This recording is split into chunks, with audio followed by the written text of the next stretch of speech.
नमस्कार साथियों और विद्यार्थियों, इस वीडियो के अंतर्गत हम कक्षा 10 विषय हिंदी की प्रश्न बैंक के इकाई 4 के वस्तुनिष्ठ प्रश्नों का अध्ययन करेंगे।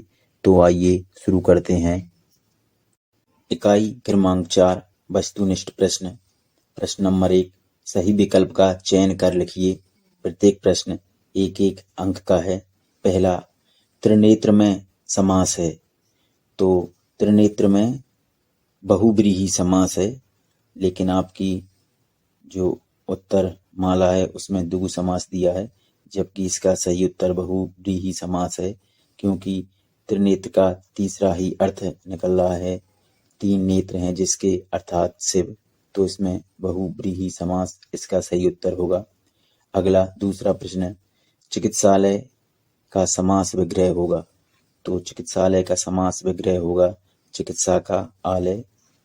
अगला तीसरा प्रश्न, किस समास में दोनों पद प्रधान होते हैं, तो द्वंद्व समास में दोनों पद प्रधान होते हैं, जैसे माता पिता, माता और पिता, दिन रात, दिन और रात, तो इस तरह इसमें दोनों पद प्रधान होते हैं। अगला चौथा, मोहन बाजार जाता है, वाक्य का आज्ञावाचक क्या होगा? मोहन बाजार जाओ, तो गा मोहन बाजार जाओ इसका उत्तर हुआ।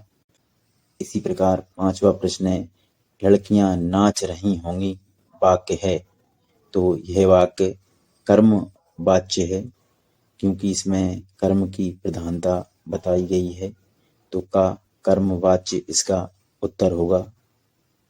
इसी प्रकार छठवां प्रश्न है, रचना के आधार पर वाक्य के प्रकार होते हैं, तो रचना के आधार पर वाक्य के 3 प्रकार होते हैं, सरल वाक्य, संयुक्त वाक्य और मिश्रित वाक्य, तो खा 3 इसका उत्तर हुआ।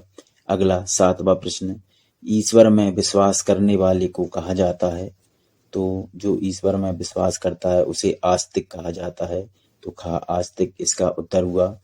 अमर किन अनेक शब्दों का एक शब्द है, तो जो कभी ना मरे इसका उत्तर हुआ खा, तो अमर जो कभी ना मरे इन शब्दों का एक शब्द है। अगला 9वां प्रश्न है, जो दूसरों का उपकार मानता है के लिए एक शब्द है, तो उसे हम कृतज्ञ कहेंगे, तो खा कृतज्ञ इसका उत्तर हुआ। जो दूसरे का उपकार मानता है उसे कृतज्ञ कहते हैं। अगला 10वां प्रश्न है, सब कुछ जानने वाले को कहा जाता है, तो सब कुछ जानने वाले को सर्वज्ञ कहा जाता है, तो गा सर्वज्ञ इसका उत्तर हुआ। प्रश्न नंबर 2, रिक्त स्थान में सही शब्द चुनकर लिखिए। पहला रिक्त स्थान है, पाकशाला खाली स्थान समास का उदाहरण है, तो पाकशाला तत्पुरुष समास का उदाहरण है, तो तत्पुरुष इसका उत्तर हुआ। पाकशाला अर्थात पाक के लिए शाला। दूसरा, यथाशक्ति में समास खाली स्थान होता है, तो यथाशक्ति में अव्ययी भाव समास होता है, तो अव्ययी इसका उत्तर हुआ। अगला तीसरा प्रश्न, वाच्य के आधार पर वाक्य के खाली स्थान प्रकार होते हैं, तो वाच्य के आधार पर वाक्य के 3 प्रकार होते हैं, कर्मवाच्य, कर्तृवाच्य और भाववाच्य। अगला चौथा प्रश्न है, मोहन अच्छा पढ़ा किंतु हार गया खाली स्थान वाक्य है, तो यह मिश्रित वाक्य है। अगला 5वां प्रश्न है, रमेश क्या लिखता है वाक्य है, तो यह प्रश्नवाचक वाक्य है, क्योंकि इसमें प्रश्न पूछा जा रहा है। अगला 6वां, पिता की हत्या करने वाला खाली स्थान कहा जाता है, तो पितृहंता कहा जाता है जो पिता की हत्या करता है। अगला 7वां, इस लोक से संबंधित के लिए एक शब्द खाली स्थान है, तो ऐहिक इस लोक से संबंधित के लिए एक शब्द है। अगला 8वां, बाजार जाओ खाली स्थान सूचक वाक्य है, तो यह आज्ञावाचक वाक्य है, यह आज्ञा सूचक वाक्य है, क्योंकि इसमें आज्ञा दी जा रही है। अगला 9वां प्रश्न, महल के भीतरी भाग को खाली स्थान कहते हैं, तो उसे अंतः कहते हैं, तो अंतः इसका उत्तर हुआ। अगला 10वां, सुबह के बाद का समय के लिए एक शब्द खाली स्थान है, तो सुबह के बाद के समय के लिए शब्द है दोपहर, तो दोपहर इसका उत्तर हुआ। प्रश्न 3 जोड़ी बनाकर लिखिए। पहली, शब्दों के सार्थक योग को। तो शब्दों के सार्थक योग को वाक्य कहते हैं, क्योंकि जब शब्द सार्थक तरीके से मिल जाते हैं तो वाक्य बन जाता है। नैनाभिराम, तो नैनाभिराम में कर्मधारय समास है, तो नैनाभिराम घा से मिलेगा कर्मधारय। इसी प्रकार ईश्वर करे तुम पास हो जाओ, तो यह एक इच्छावाचक वाक्य है, क्योंकि इसमें इच्छा प्रकट की गई है किसी के पास होने की, तो तीसरे का मिलेगा का से। अगला चौथा, कुसुम खाना खाकर चली गई, तो यह कर्तृवाच्य है, चौथे का मिलेगा अणा कर्तृवाच्य से। मुंह चढ़ी बात, तो मुंह चढ़ी बात एक मुहावरा होता है, तो पांचवा मिलेगा खा मुहावरे से। अगली दूसरी जोड़ी है अंधे के हाथ बटेर लगना, तो इसका मतलब होता है बिना मेहनत के लाभ प्राप्त होना, तो पहले का मिलेगा घा बिना मेहनत के लाभ प्राप्त होने से। यह एक मुहावरा है। 9-2-11 होना, तो 9-2-11 होने का अर्थ है भाग जाना, तो यह भी एक मुहावरा है। दूसरा मिलेगा हाँ भाग जाना से। अगला है निपात, तो निपात ही भी तक आदि निपात होते हैं, जो किसी शब्द या बात को विशेष जोर देने के लिए प्रयोग में लाए जाते हैं। क्रिया के भेद कर्म के आधार पर, तो कर्म के आधार पर क्रिया के दो भेद होते हैं, सकर्मक और अकर्मक, तो चौथे का मिलेगा का दो सकर्मक और अकर्मक से। इसी प्रकार अगला समुच्चय बोधक को, तो ये बचे से मिलेगा गा विराम चिन्ह। प्रश्न 4 एक वाक्य में उत्तर लिखिए। प्रत्येक प्रश्न एक एक अंक का है। प्रश्न नंबर 1, कर्म के आधार पर क्रिया के भेद लिखिए। तो कर्म के आधार पर क्रिया के दो भेद होते हैं, सकर्मक और अकर्मक क्रिया।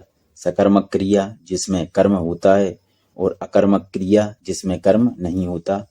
दूसरा प्रश्न, समास कितने प्रकार के होते हैं? तो समास 6 प्रकार के होते हैं। अगला तीसरा प्रश्न, चक्र को धारण करने वाला का क्या समास होगा? तो चक्र को धारण करने वाला अर्थात चक्रपाणी, तो चक्रपाणी श्री कृष्ण या भगवान विष्णु को कहा जाता है, तो यह बहुव्रीहि समास होगा, क्योंकि इसमें तीसरा ही अर्थ निकल रहा है। अगला चौथा, उपासना करने वाला क्या कहलाता है? तो उपासना करने वाला उपासक कहलाता है। अगला प्रश्न 5, विशेषण किसे कहते हैं? संज्ञा, सर्वनाम व क्रिया की विशेषता बताने वाले शब्द को विशेषण कहते हैं। जो संज्ञा, सर्वनाम और क्रिया तीनों की विशेषता बताते हैं, ऐसे शब्द विशेषण कहलाते हैं। अगला छठवा, काला अक्षर भैंस बराबर लोकोक्ति का अर्थ लिखिए। उत्तर, काला अक्षर भैंस बराबर लोकोक्ति का अर्थ है पढ़ा लिखा ना होना। अगला सातवां, छक्के छुड़ाना मुहावरे का अर्थ लिखिए। छक्के छुड़ाना मुहावरे का अर्थ है परास्त कर देना अर्थात हरा देना। अगला आठवां, किसी कार्य को बार बार करना क्या कहलाता है? तो किसी कार्य को बार बार करना पुनरावृत्ति कहलाता है। प्रश्न 5, सत्य असत्य लिखिए। प्रत्येक प्रश्न एक एक अंक का है। पहला, यथाशक्ति अव्ययी भाव समास है, तो इसका उत्तर सही है, क्योंकि इसमें यथा अव्यय आ रहा है, इसलिए यह अव्ययी भाव समास है।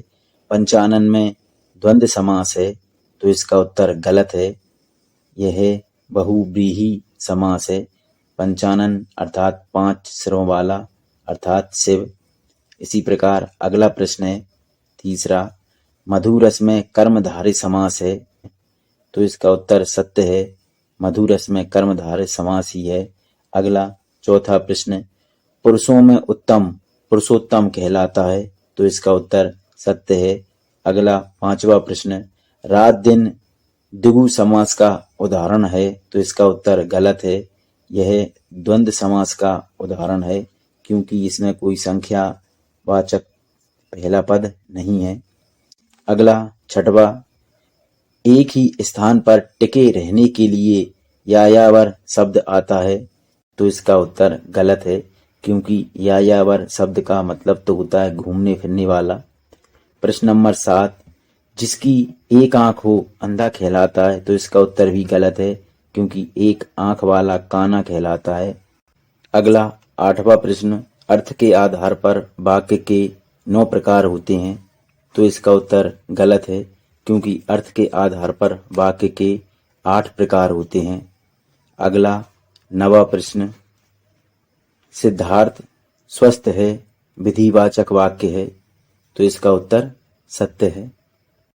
अगला 10वां प्रश्न, शब्दों के सार्थक समूह को वाक्य कहते हैं, तो इसका उत्तर सत्य हुआ, शब्दों का सार्थक समूह वाक्य कहलाता है।